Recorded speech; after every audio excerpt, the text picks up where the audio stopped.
Jornada muy especial en el caso Cecilia y tomamos contacto con nuestro móvil en vivo y en directo. Marco Mesina trabajando allí. Marco, ¿cómo estás? Adelante. Chicos, buen mediodía para ustedes y para todo el noreste argentino a través de la pantalla Canal 9. Acaban de finalizar la declaración de los imputados en esta jornada clave, esta del día miércoles, en la novena audiencia de debate oral justamente por el juicio de Cecilia Strisowski. Fueron 5 en realidad los imputados que han declarado. Vamos a ver si podemos dialogar un segundo nada más con la doctora Anelia Velázquez. Doctora, estamos en vivo para Canal 9. Muchísimas gracias, doctora, por su tiempo y por sus minutos. Bueno, solamente, ¿cómo vio la declaración de los imputados, doctora? ¿Qué tal? Buen día. Escuchamos atentamente sí, sus declaraciones, pero bueno, esperamos que el jurado pueda deliberar en cuanto a las pruebas y sostenemos nuestra teoría del caso y que hay pruebas suficientes que fundamentan justamente nuestra teoría del caso. Doctora, que le quiero preguntar, porque hoy le ha preguntado, pero valga nuevamente la pregunta. ¿Por qué no realizó preguntas la Fiscalía, doctora, cuando los imputados manifestaron que iban a recibirlas? Y se tomó una posición de estrategia más que nada desde el equipo fiscal. Recordemos que los imputados al declarar no están bajo juramento de ley, entonces bueno, fue una postura que tomamos entendiendo también que con el correr de los días y la presentación de las pruebas tenemos suficiente para fundamentar esta acusación y para llegar a un veredicto de culpabilidad. ¿Le sorprendió algo en particular de los dichos de alguno de los imputados? Porque al final fueron 5 y no 4 como estaba previsto. No, la verdad que no. Nosotros hacemos nuestro trabajo y estamos parados, posicionados en que hay fundamentos suficientes para llegar a un veredicto de culpabilidad. ¿Cómo va a seguir esto ahora, doctora? Esta tarde, luego del cuarto intermedio, seguimos con la litigación de las instrucciones finales y bueno, luego viene la deliberación del jurado. ¿Ya mañana alegatos finales, doctora? ¿Eso ya jueves está previsto? Sí, así es. ¿Y deliberación directamente viernes? Luego. Sí, porque la deliberación es continuada, digamos. Gracias, doctora, la dejamos porque está lloviendo mucho. Muchas gracias. Bien, compañeros, así se va la doctora Anelia Velázquez, ¿no? Ha comenzado a llover bastante aquí en la ciudad de Resistencia nuevamente, así que bueno, sí, Marco, acabamos de escuchar. Sí, te escucho. Bien la pregunta Denise, que le realizabas ayer a la fiscal, porque esto es algo que sorprendió también, ¿no? Cuando tanto Merenciano como Marcela Acuña manifestaban que querían recibir preguntas por parte de Fiscalía, no se realizó ninguna, así que ahí también bien respondía Anelia Velázquez. Escúchenme, estoy hablando. Sí, exactamente, Denise. A ver, la pregunta que yo le hacía justamente a la doctora Anelia Velázquez era por qué justamente no le habían realizado preguntas desde la Fiscalía. A ver, finalizaban justamente todas las declaraciones de imputado de los que habían pasado, de los detenidos, y la jueza técnica, la doctora Dolly Fernández, le preguntaba a cada uno de ellos si quería recibir preguntas justamente de cada una de las partes, y bueno, uno por ahí entendía o presumía justamente que tal vez el equipo fiscal especial o la querella iba a realizar algún tipo de pregunta justamente a los detenidos, a los imputados que habían declarado, pero no, ninguno lo hizo, nadie le hizo ninguna pregunta. Marco, sí, podemos retomar allí el contacto. Él nos contaba que bueno, está diluviando en este momento sobre la ciudad de Resistencia y obviamente el equipo técnico se está reubicando, pero es muy valioso el testimonio de la fiscal, de la doctora Anelia Velázquez, quien escuchamos hace instantes nada más, pero retomamos con vos allí el contacto, Marco, contanos. Sí, yo los escucho perfectamente. No, nada, les contaba eso, que era, dijo la doctora Anelia Velázquez, parte integrante del equipo fiscal, que era una estrategia justamente no haber realizado preguntas, porque entienden, digamos, de que la declaración de imputado, como muchas veces lo hemos repetido acá, es un método de defensa que tienen justamente los detenidos y los imputados, con lo cual no están obligados a decir la verdad. Entonces, más o menos que se sobreentiende que la Fiscalía piensa que si le seguían preguntando cosas, digamos, más allá de lo que ellos declaraban, iban a seguir mintiendo, digamos. Básicamente ese es el pensamiento o de la querella o de la Fiscalía, entonces entendieron de que no era necesario justamente realizar ningún tipo de pregunta, ¿no? Claro, le daban la posibilidad de torcer la teoría del caso sostenida. Claro, exactamente, José, así mismo. Así que bueno, es una decisión que han tomado y una estrategia por parte de ambas partes, valga la redundancia, ¿no? Así que bueno, lo que se espera para después de este cuarto intermedio que se está realizando en estos momentos, que ha comenzado hace unos minutos nada más, es justamente comenzar a debatir las instrucciones finales para el jurado, o que se van a dar justamente para el jurado en estos próximos días, próximas horas. Así que bueno, eso va a ser después del cuarto intermedio, mientras nos vamos a mover, porque está lloviendo realmente mucho, compañeros, y por ahí Sí. vamos Mientras, a Marco, resguardar un vamos poco contando, los equipos ¿no? también. Sí. Lo que decía Merenciano, que fue el primero a pasar en declarar, en decir su testimonio, siempre reiteraba, yo no hice nada, y también decía justamente, ¿no?, que hable, que tenga la culpa, que hable. Tenemos para compartirlo. Claro, analizamos el testimonio luego de escucharlo. Adelante.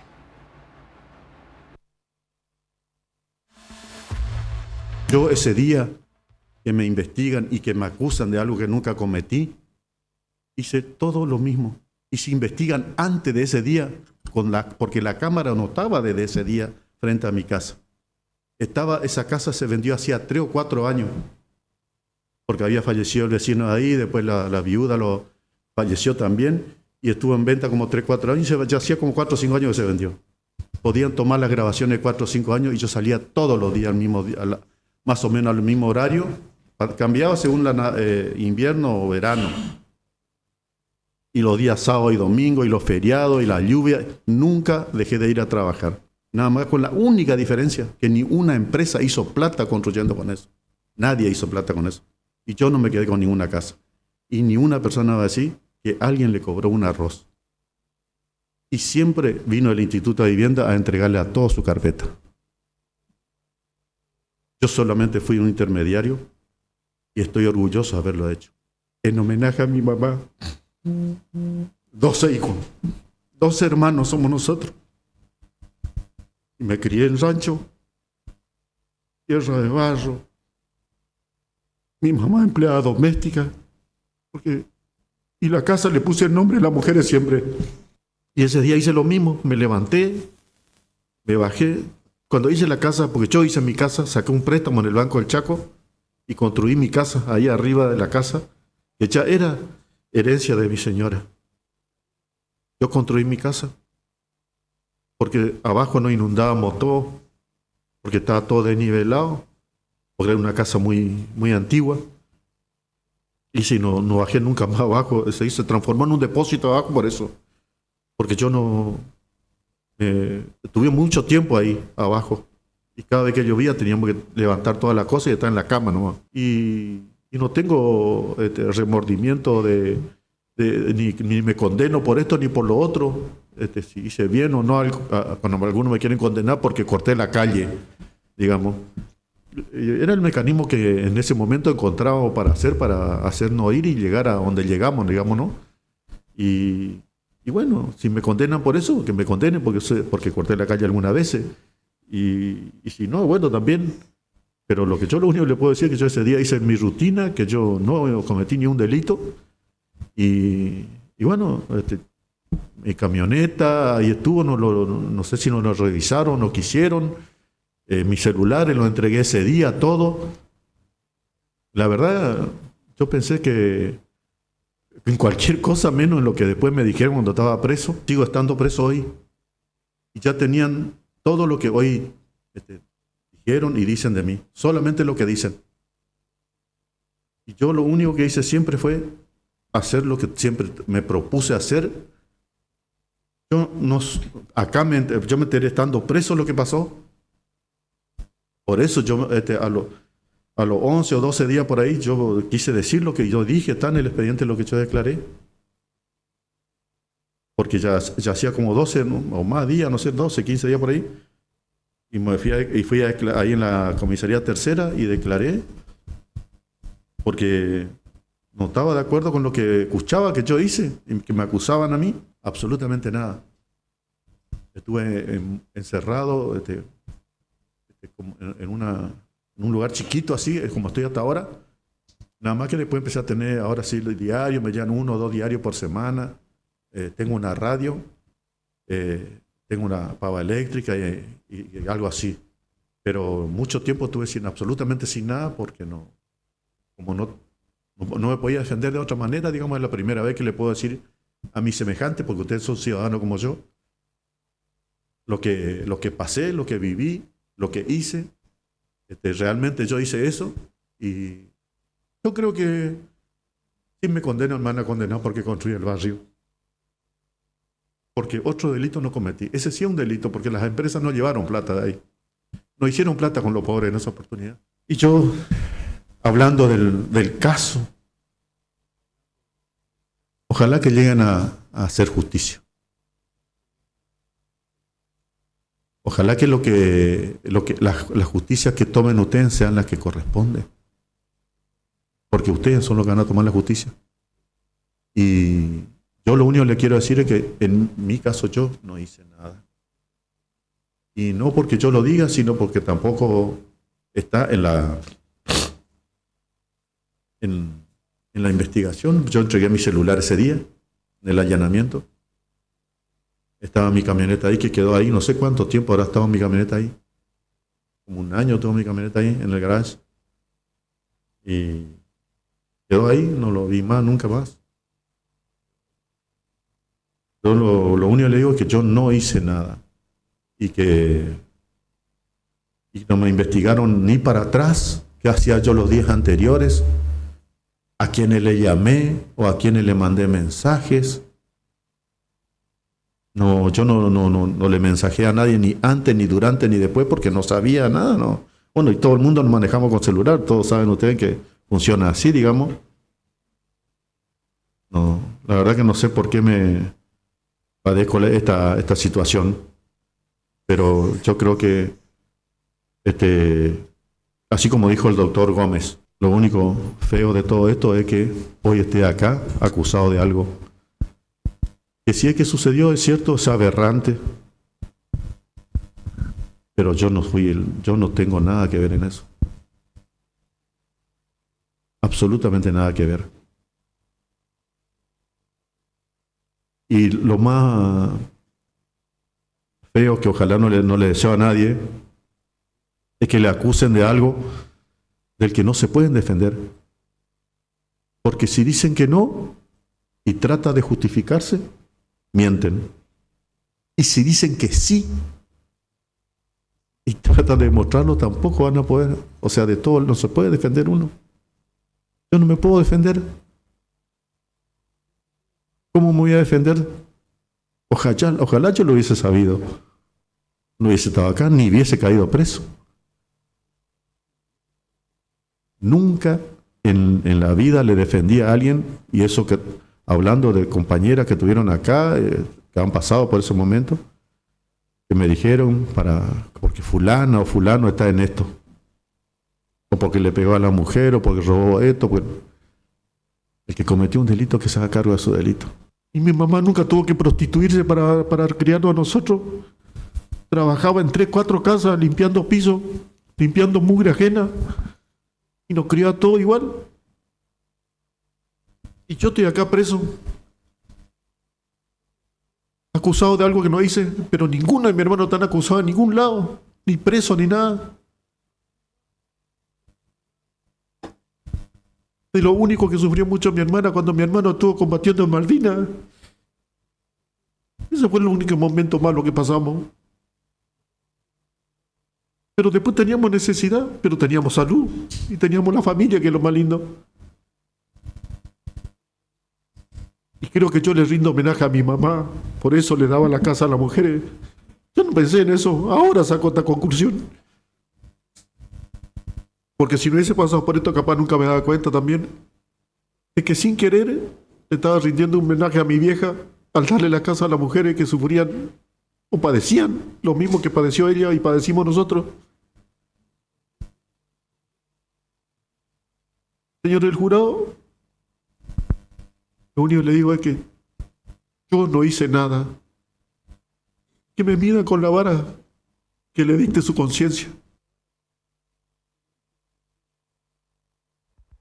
Esa es, Marco, tal vez la frase más resonante. Yo no hice nada, clamando su inocencia allí, Emerenciano Sena, recorriendo varios aspectos de su vida, pero ratificando su inocencia. Y está lo que se dice y lo que no se dice, porque como espectadores, su esposa y su hijo, una Marcela Acuña que lloraba, que se secaba las lágrimas, y un César Sena que lo miraba muy pocas veces, pero que tomaba muchas notas. Sí, sí, totalmente, José. A ver, lloraron todos, menos César, que se la pasó toda la mañana escribiendo, garabateando, haciendo dibujos, no sé qué estaba haciendo realmente, pero tenía un lápiz y papel en la mano. Salvo César, todos lloraron. Lloró Emerenciano, lloró Marcela, lloró Fabiana, lloró Melgarejo, lloró Reynoso. Los cinco que pasaron lloraron. A ver, la frase más contundente, que es una de las grandes frases del día, dicha por el propio Emerenciano: si alguien cometió un delito, que se haga cargo. O sea, básicamente lo mandó al muere a su hijo. Es más, a ver, el común denominador de los 5 que han pasado justamente a dar su testimonio en la jornada del día de hoy, a ampliar su declaración de indagatoria frente al jurado popular, los 5 concordaron en que el culpable que se haga cargo justamente de sus delitos, ¿no? Obviamente que no dijeron que César era el culpable de esto, pero se sobreentiende, leyendo entre líneas, los 5 que han declarado en la jornada del día de hoy y que brindaron su testimonio frente al jurado popular, los 5 le han comentado al jurado de que, bueno, no pueden hacerse cargo ellos de de un delito que otra persona comete. A ver, leyendo obviamente entre líneas, le echaron la culpa a César, digamos, absolutamente todos. Salvo Marcela, que bueno, un poco hacía alusión justamente a que ella lo había encubierto a César, a su hijo, para que Emerenciano no se entere y para que Emerenciano después no haga alguna cosa rara, entre comillas, digamos. Ella en un momento, Marcela, habla de que hizo todo eso porque si no, hoy mi hijo estaba o iba a estar, puntos suspensivos, ahí se quiebra, como diciendo iba a estar muerto, digamos, porque Emerenciano lo iba a matar, digamos, tal vez no de manera literal, pero sí de que lo iba a retar y que obviamente iba a ser algo peor para César en caso de que Emerenciano se enterase justamente de que esta situación se habría dado de esta manera, ¿no? Pero bueno, han sido testimonios en los que, reitero, el común denominador fue justamente apuntar los cañones hacia César. Es más, varios de los imputados le pidieron a César que hable, digamos, para poder aclarar justamente la situación. Uno de ellos también fue Griselda Reynoso, quien siguió posteriormente a Emerenciano Sena. Entre otras palabras decía, bueno, también, que hable el que se hizo cargo, que hable el culpable. Tenemos para compartirlo, Marco. Dale, la escuchamos. Lo único que digo es que soy inocente de todo lo que se me acusa. Griselda, ¿podés contarle al jurado qué estabas haciendo vos el día 2 de junio a partir de las 5 de la tarde? Fuimos a una cena con un vecino. ¿Te acordás quién era ese? El señor Ríos. ¿Y qué hacían ahí desde las 5 de la tarde? Preparábamos la cena y tomábamos cerveza, vino. ¿Con quién estabas, Griselda? Con mi ex esposo, mi pareja, Melgarejo, mi hija y mi nieta. ¿Saliste en algún momento de la casa del señor Ríos? Solamente una vez para ir al kiosco. ¿Dónde quedaba ese kiosco? Adentro del terreno del señor Ríos. Bien, ¿saliste entonces del campo del señor Ríos en algún momento? No. ¿Y después de las 12 de la noche a dónde fuiste? Volvimos al lugar y solamente para dormir, descansar, a realizar nuestro diario al otro día. ¿Viste algo esa noche? No. ¿No viste algún fuego encendido? No. ¿Vos conocías a la señora Marcela Acuña? De vista nada más. ¿Y al señor Emerenciano? De vista nada más. Bien. ¿Conocías al señor Obregón? De vista nada más. ¿Cuáles eran tus actividades en el campo? Prácticamente ama de casa nada más. Me notificaron que yo hice una exposición de violencia de género y de ahí que se fueron a la casa de mi papá porque yo estaba ahí. Y de ahí que ahí vine a dar testificación a la fiscalía y de ahí que ahí quedé detenida. ¿Fuiste al campo en algún momento después de que te detuvieron? Con la policía. La investigación, fui a retirar mis cosas con mi hija y mi nieta. ¿Y qué pasó ahí? Yo quedé detenida, mi hija y mi nieta la regresaron a la casa de mi papá. ¿Te preguntaron algo cuando estabas en el campo? Sí, me hicieron muchas preguntas. ¿Y qué te preguntaban? Si vi algo, quién entró, quién salió. ¿Y vos qué le contestabas? Yo dije que desconocía todo, no, en ningún momento no me acordaba. Si cuando diste testimonio ellos te preguntaban si fue alguien al campo.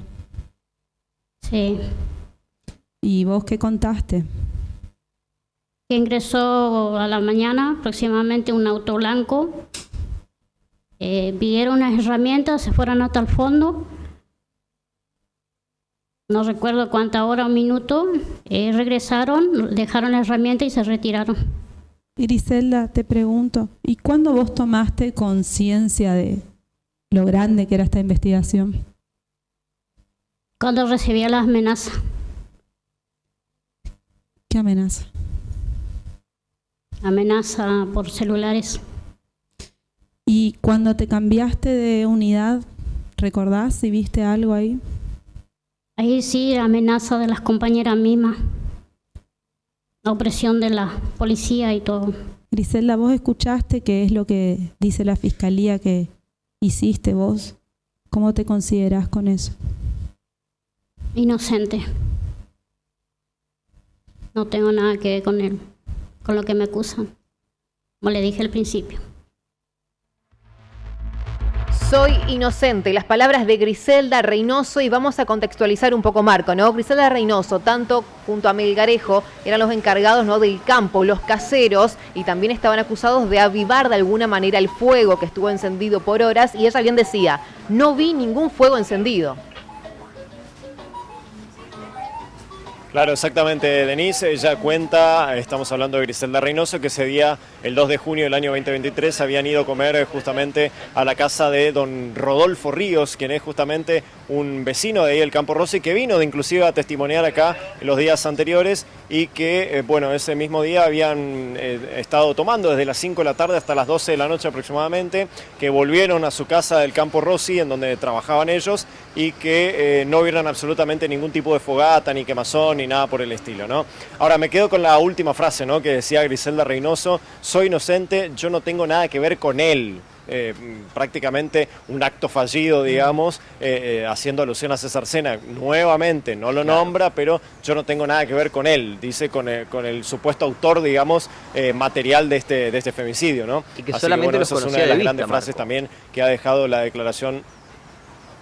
Claro, que solamente lo conocía de vista exactamente, y que lo había visto unas pocas veces, tanto a César como a Emerenciano y como también a Marcela cuando fueron a Campo Rossi. Algunos de los imputados que iban siendo llevados, ¿no?, por sus propios defensores a medida que iban declarando, y otros como por ejemplo Emerenciano, que se largó a hablar él solo, que no tenía preguntas ni de su abogado Ricardo Zuna, ni mucho menos de las otras partes que al finalizar no realizaron preguntas a los imputados, ¿no? Bien, si te parece, Marco, vamos a compartir entonces el testimonio de Gustavo Melgarejo. Dale, lo escuchamos. Trabajaba para la familia Sena. Y bueno, estoy acá por una cosa que me acusan, que yo no hice, por culpa de esta causa que estoy pagando. Una cosa que yo no hice, perdí mi familia, y lo único que quiero es que se haga cargo el que hizo las cosas. Pasé la 1001 estando detenido, pasé muchas cosas, me lastimaron por la causa, por una causa que yo no tengo nada que ver. Bueno, lo único que quiero es que pague el que realmente hizo las cosas, el que es culpable. Bueno, ese día 2 de junio yo terminé mi trabajo laboral, tipo 3:30 más o menos, terminé de encerrar los animales. Hablo con mi expareja y nos vamos al kiosco. Yo me voy a comprar cerveza. Y en el camino le hablo a la que era mi pareja, diciéndole para comer un asado con el vecino. Y de ahí quedamos con el vecino, yo me quedé a tomar, mientras la que era mi pareja hacía las cosas que era para cenar. Después yo me puse a hacer el asado, empezamos a escuchar música, a joder entre nosotros. Están los videos, están las fotos donde nosotros estuvimos. Y tipo 12 de la noche más o menos más tardar, nos fuimos con mi pareja al campo nuevamente a descansar para seguir el trabajo diario de todos los días como lo hacía todos los días. Esa noche, Melgarejo, cuando llegaron a su casa donde vivían, ¿usted puede observar alguna quemazón desde el lugar donde ingresaban a su casa? No se veía nada. ¿Los días siguientes usted pudo observar algo que le llamó la atención en el campo? Sí, fue una tarde que estábamos en el campo, ya habíamos terminado nuestro trabajo laboral. Lo único que nos quedaba era encerrar las ovejas. Se me hizo raro, lo único raro que había visto era que había ese rastro de que hubo fuego. Llegó ese día del allanamiento, a mí me encontraron yendo al kiosco a comprar cerveza. Me vuelvo, no alcanzo a llegar al kiosco, me vuelvo con la policía, la prensa, todo hasta el portón. Y me dice que tenían orden de allanamiento. Yo le agarro y le digo, sí, no hay problema, pasen. Le abro el portón del campo para que ingresen.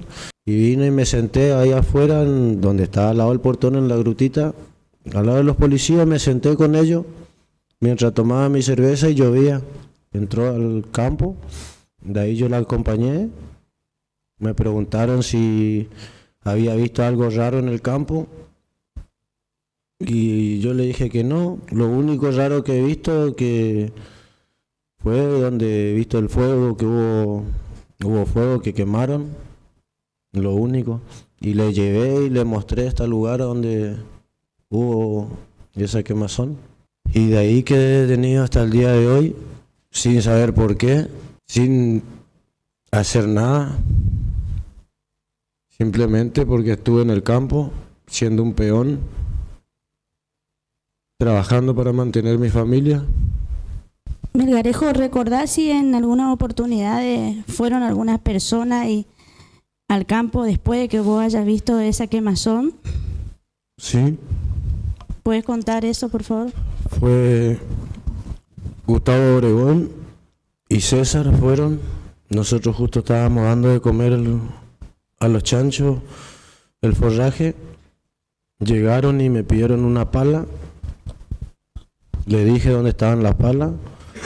Fueron, buscaron la pala, me dijeron que iban a buscar tierra para las plantas. Después volvieron y dejaron la pala y se fueron. Y de ahí ya no le he visto más. Nunca tuve comunicación con ellos, nunca tuve trato. El que me pagaba a mí era Obregón, que se iba y me llevaba la plata. Él era el que me pagaba, él el que me decía lo que yo tenía que hacer, lo que había que hacer y que no, era él.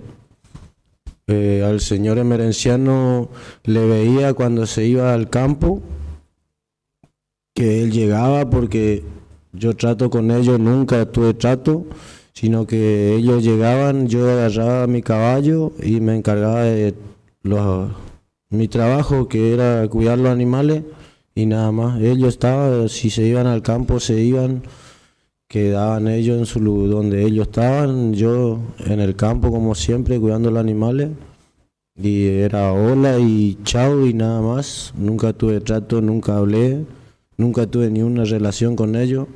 Y que se haga justicia, que pague realmente la persona que hizo las cosas.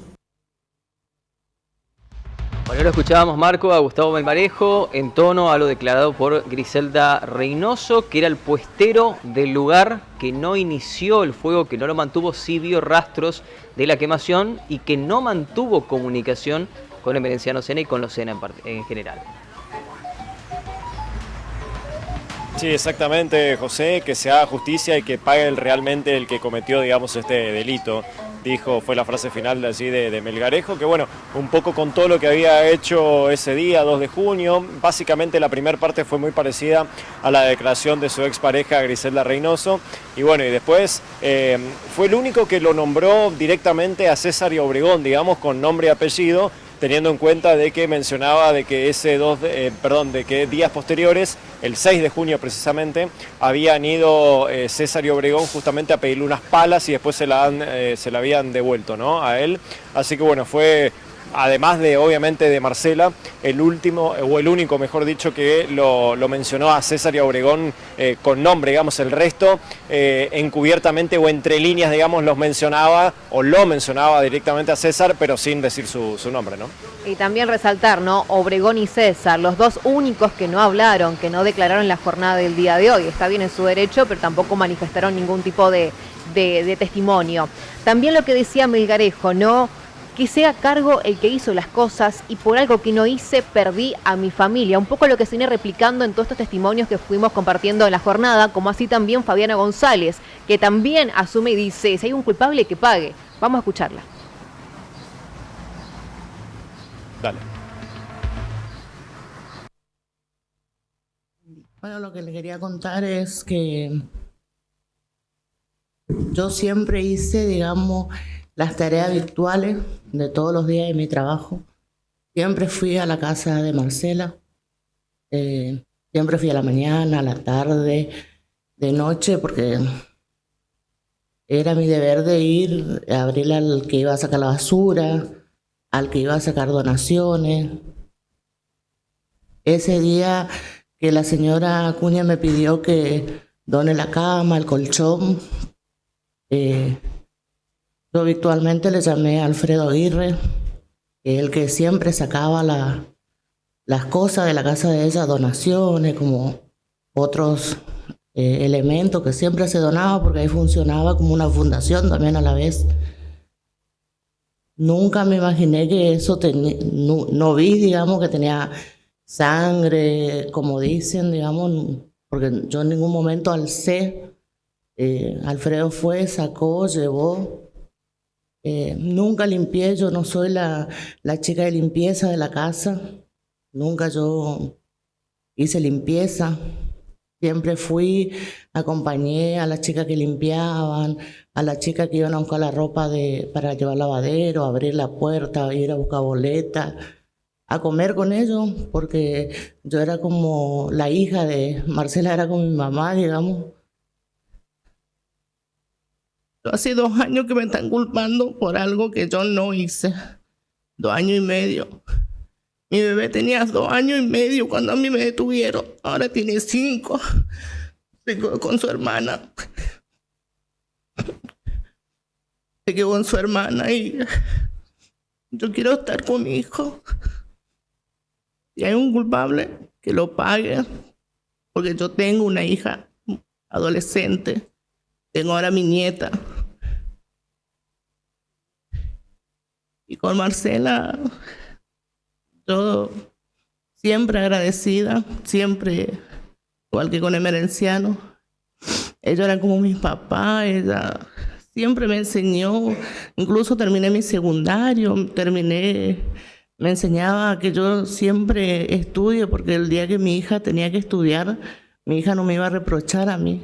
Yo soy mamá y yo sé lo que puede sentir esa mamá desde el principio.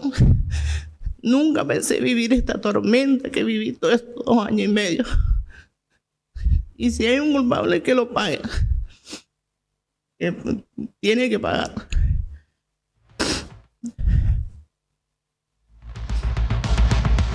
En llanto, quebrada Fabiana González. Recordemos también, para contextualizar, Marco, la mano derecha, en este caso de Marcela Acuña, que también no estaba contando un poco lo que pasó en ese día. Exactamente, Denise, allí pasábamos y escuchábamos y compartíamos con todos ustedes la palabra de Fabiana González.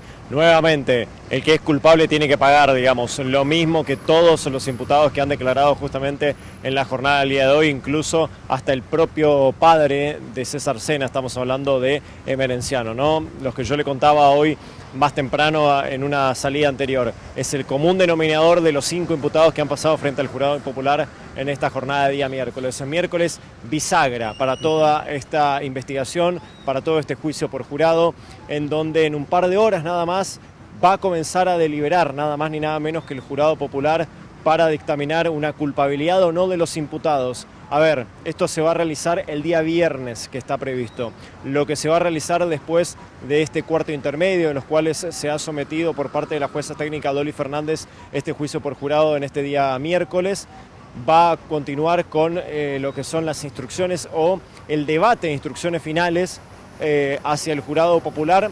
Mañana será el tiempo de los alegatos finales. Hay que recordar que son 45 minutos como máximo para cada una de las partes. Y después sí, directamente el día viernes comenzar ya de lleno con la deliberación del jurado, que no sabemos cuánto va a durar. Lo que sí estamos obviamente seguros es que son por ley, por la ley provincial de juicio por jurado, un mínimo de 2 horas para la deliberación del jurado, y ahí, bueno, hay que ver cuánto más se extiende, ¿no? José, Denise, están volviendo las partes de este cuarto intermedio muy de a poquito, han utilizado esta hora que se tiene justamente de receso al mediodía para tomar refrigerio, obviamente para ir a almorzar. Lo mismo ha realizado los imputados. Y noticia de último momento, compañeros, es que han liberado por la jornada del día de hoy al jurado popular. Acaban de salir toda la flota de vehículos que lleva y que trae justamente a los jurados, así que el jurado ya no está más acá en este centro de estudios judiciales por una simple razón: no los van a precisar más durante esta jornada de día miércoles, porque a la vuelta de este receso o de este cuarto intermedio se van a comenzar a debatir lo que van a ser las instrucciones finales, y eso se decide o se debate únicamente entre las partes sin que tengan que obviamente escuchar el jurado popular. Así que bueno, por una decisión más que obvia, digamos, y para que descanse un poco después de largas jornadas también en los que han sido sometidos los jurados, bueno, los han mandado justamente a cada uno de sus respectivos hogares con la flota de vehículos oficiales del Poder Judicial, ¿no? Así que bueno, van a tener una media jornada de descanso, ¿no? Los jurados, después de jornadas y de días bastante intensos, de mucho estar allí presentes, de mucho prestar atención y de sobre todo por ahí no un desgaste en lo físico, pero un desgaste mental y emocional realmente muy grande que están teniendo también los jurados. Así que bueno, por lo menos van a poder descansar mediodía hasta la jornada del día de mañana, ¿no? Así que bueno, de a poco van volviendo todas las partes después de este cuarto intermedio. Y hay otra noticia también, compañeros. No vamos a descartar, hay posibilidades, vamos a estar muy atentos de que declare Gustavo Obregón también después de este cuarto intermedio. Recién me estuve comunicando con familiares directos de Gustavo Obregón y estaban tratando de convencerlo de que declare para la realización o para el levante justamente de este cuarto intermedio. Así que bueno, vamos a ver qué va a pasar. Si van a directamente las partes a debatir lo que van a ser las instrucciones finales por parte de la jueza técnica Dolly Fernández al jurado popular, o bien si se retoma, digamos, el cuarto intermedio, o tenemos la palabra de uno también de los principales apuntados, y uno de los principales apuntados justamente acusado por este femicidio de Cecilia, ¿no? Así que bueno, estaremos muy atentos, cabe esa posibilidad. Hay que recordar que para la jornada del día de hoy estaban previstos solamente 4 declaraciones de imputados. Bueno, finalmente fueron 5. Se sumó Fabiana González, que no estaba previsto que declare en la mañana del día de hoy, pero que bueno, finalmente su abogada ha dicho frente a la jueza técnica que iba a declarar y así lo hizo. Ahora estaban tratando de convencer a Gustavo Obregón para que haga también el mismo camino, pero bueno, vamos a ver si quiere o no quiere el imputado. Ayer también dialogábamos con la abogada defensora de Obregón y decía que solamente depende únicamente de ellos si iban a declarar o no. Fue en el caso de Fabiana González, que finalmente decidió que sí. Veremos qué pasa, ¿no? Como bien nos anticipabas, si declara o no Obregón. En otra parte, Marco, otro testimonio muy importante y que dijo muchas cosas, como bien lo adelantábamos, es Marcela Acuña. Tenemos para compartirlo. Vamos a escucharla, dale. Se me hace muy difícil declarar después que declaró Emerenciano. Para mí es bastante complejo por mi situación. Yo soy una mamá que creo que hice lo incorrecto en un momento que me manejé como mamá y que me voy a seguir manejando como mamá. Escuché la palabra que se haga cargo de mucha gente, diciendo que había un culpable, pero todavía no sabemos de qué, pero sí dijeron que se haga cargo el culpable, digamos.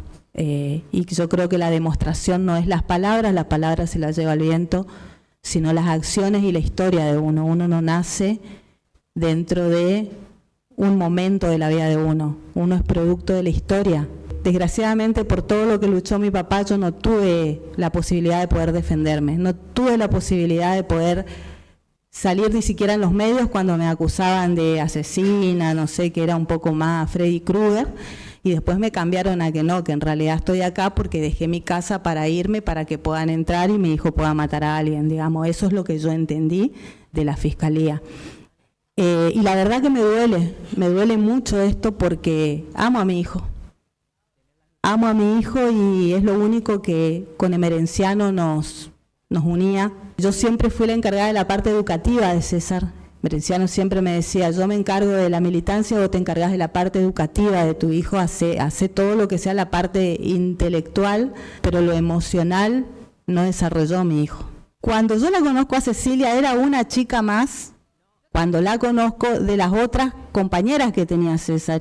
En ningún momento Cecilia me faltó el respeto, en ningún momento Cecilia dijo nada en contra ni del lugar, ni del movimiento, ni de nada, en ningún momento. Tenía una relación, si bien equidistante conmigo, no era una relación de nada, ni siquiera podemos decir de pelea, porque nunca tuvimos absolutamente nada con ella en el sentido de un enfrentamiento que jamás dañaría a una persona, un ser humano. Vengo de una familia militante de derechos humanos que la han destrozado porque han ido, hasta creo que lo revivieron a mi padre, los medios de comunicación. Mi familia ha quedado prácticamente señalada, condenada, porque me pueden condenar o no a ustedes, pero la sociedad ya cree que yo destripé a una persona, porque es así, eso es lo que cree la sociedad. Porque hubo una justicia que está sentada ahí que me acusó de eso, que no tuvo en cuenta lo de Cecilia, porque si querían la verdad por Cecilia, tenían una semana para descubrir lo que pasó. Y la condena que ustedes nos dan, nosotros ya la tenemos. Yo ya tengo la condena. Yo ya tengo, pero quiero que se sepa qué pasó con Cecilia. Dios da vuelta a todo y aquellas personas que mintieron, Dios ve. Dios ve. Me declaro, por supuesto, inocente y quiero destacar una cosa. Amo a mi hijo. Por sobre todas las cosas, amo a mi hijo. Y yo jamás culparía a mi hijo de algo que yo no estoy segura. Sobre todo eso. Yo otra cosa que también oculté fue que mi hijo estaba en un tratamiento psicológico con una doctora reconocida, que yo lo hubiese llamado acá, pero no quise, no hablé hasta hoy. Y la doctora en un momento, ya cuando él se junta con Cecilia, me dice, me llama, me dice, señora, tu hijo está en una alarma roja. Y ella era 1 año y yo le dije, bueno, no sé, que vea qué hace, le digo, porque él ya no está más conmigo. No, pero usted tiene que hablar con él, no sé qué significaría alarma roja. Y yo no le di artículo a eso. Yo había cosas que capaz que como mamá yo veía o sentía y no le quise darle una identidad a eso. Yo no vi un cuerpo, una mano, un dedo, yo vi un bulto. Lo que yo vi fue un bulto. Cuando veo el bulto, automáticamente yo lo relaciono con lo que yo vi de mi hijo. ¿Por qué lo relacioné? Yo dije, y salí espantada de adentro, que no sabía qué había pasado, si es que había pasado algo. Entonces lo que hago es mandarle un mensaje a Gustavo y le digo, mira Gustavo, andá y fíjate, yo por ahí, sobre todo cuando me enojo, como que hablo así y le digo, andá y fíjate qué es lo que hay en mi casa. No sé lo que le dije, pero yo me acuerdo que le mandé a mi casa. Entonces él me dice, voy, pero no le digas nada de Merenciano, le dije, haceme el favor. Yo no necesitaba, y si alguien me lo decía, seguramente yo se lo iba a confirmar a Merenciano, pero no tenía una seguridad de que sea eso. Yo no jamás participaría en algo que sea dañar a nadie. Pero sí soy culpable de no haberme dado cuenta del estado de salud mental de mi hijo. De eso sí soy culpable. Y también de no haber pensado en el daño que yo pude haber originado y que originé de hecho en mucha gente que es inocente, empezando por Emerenciano. Era más importante ir a un barrio, era más importante una movilización, era más importante eso que capaz que estar con mi hijo o compartir cosas con ellos, digamos. Y ahora estoy acá. Y cuando le escribías a Fabiana, ¿le decías algo respecto de Merenciano? Que no le digan nada, porque en realidad es como... sí, que no le digan nada. ¿Por qué no querías que le digan nada de Merenciano? Y no...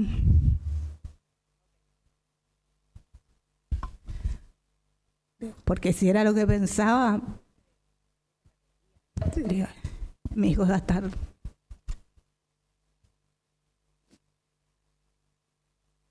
Y de eso también me siento muy culpable. Muy culpable. Y en algunos momentos mandé a decir que me den perpetua, pero que lo suelten a Merenciano, que una mochila que tengo acá. Lo que me pase a mí no me importa. Pero sí les digo que yo a esa chica no... ¿Qué móvil podría tener con una chica que ni conocía? ¿Qué móvil podía tener? ¿Qué le pediste a Gustavo Obregón cuando estaba en tu casa? Que me saque el problema de encima, lo que sea, que me saque el problema. Eso le pedí. Lo único que hacía era proteger a César, y César iba y venía, digamos. César no quedó, digamos, de manera fija. Nunca pude hablar con él porque él nunca me expresó algo de lo que realmente pudo haber sucedido. ¿Diste manifestaciones públicas que vimos acá? Sí, mentí porque tenía miedo por César. Mentí. Y además César me dijo que iba a ir a declarar. Yo no quería que se entere Merenciano. En realidad era eso, y quería que César sea el que diga las cosas y bueno, no sucedió así.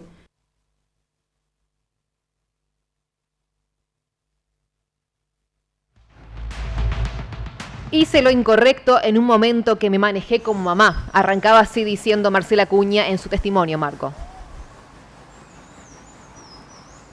Sí, exactamente, Denise. Fue el testimonio más largo de toda esta jornada, de los 5 imputados que han pasado frente al jurado popular, en donde ha hablado absolutamente de todo, desde sus comienzos, como familia, cena, en la composición justamente de la familia, en el núcleo mismo.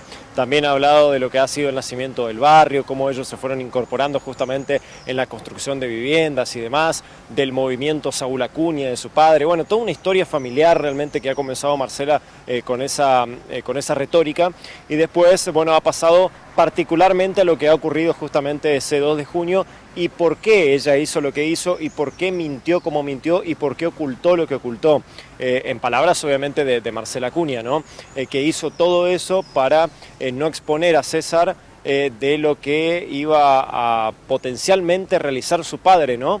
Estamos hablando de Merenciano, que tal vez iba a ser peor el destino si se enteraba de Merenciano de que si no se enteraba, ¿no? Así que bueno, así ha sido la declaración de la jornada del día de hoy de Marcela Acuña.